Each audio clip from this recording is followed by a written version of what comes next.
a pessoa vai precisar ter sabedoria, conhecimento técnico e sensibilidade ao Espírito Santo. Por quê? Exato. Nem tudo vai ser completamente racional. Por exemplo, meu avô já compartilhou a história de que quando ele comprou o templo, a sede mundial aqui, obviamente é algo caréssimo, porque é muito grande, mas ele não tinha metade do dinheiro. Mas foi um passo de fé. Foi um Sim. passo de fé porque Deus falou para ele comprar.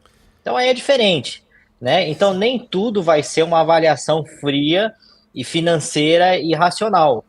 Eu sou esse cara, mas ao mesmo tempo eu também sou uma pessoa espiritual. Se Deus está me trazendo uma sensibilidade, um direcionamento para outro lugar, vai com o que Deus está te falando, óbvio, né? Só que o princípio que você falou, eu acho que isso é muito importante. A boa mordomia, a parábola dos talentos, ela não é algo que exclui o material do espiritual. A boa mordomia, na verdade, eu falo isso constantemente, que a minha maior adoração a Deus é a minha dedicação no meu trabalho.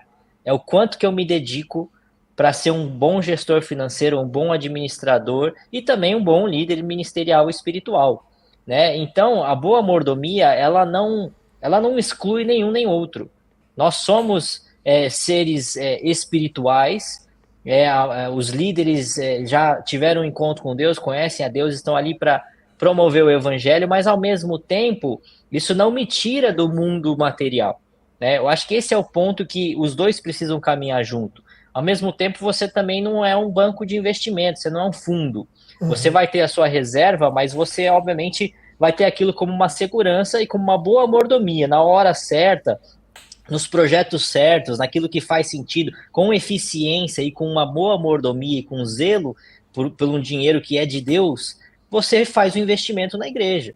Esse é o ponto principal. Por exemplo, às vezes a gente falou sobre isso essa semana, às vezes a gente tem uma igreja saudável, sei lá, tem 200, 300 membros ali. Os cultos dos domingos começaram a encher.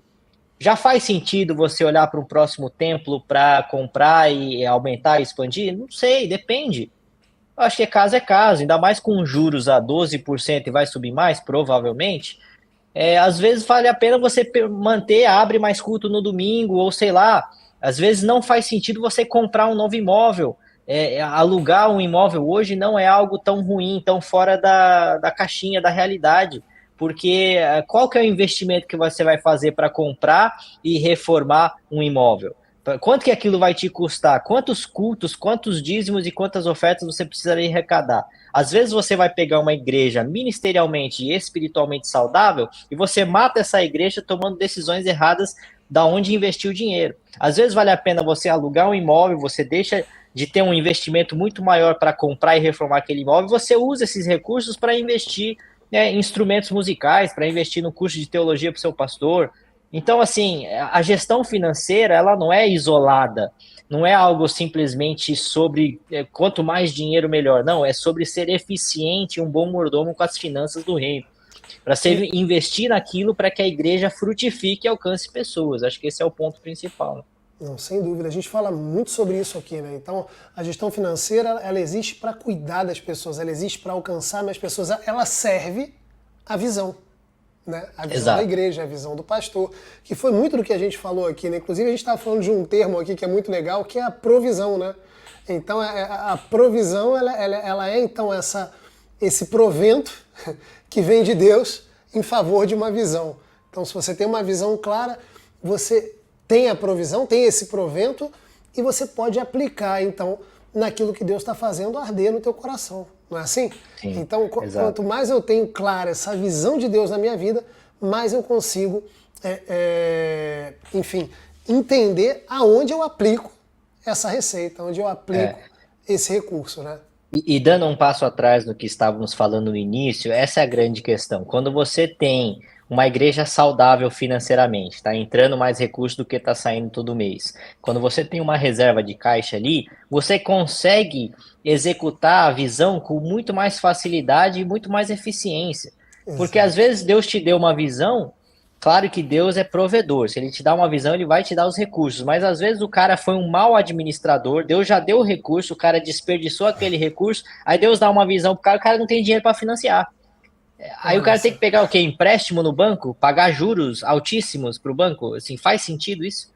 Então, esse é o ponto, assim, a minha racionalidade, a minha inteligência, a minha experiência financeira não exclui a minha espiritualidade.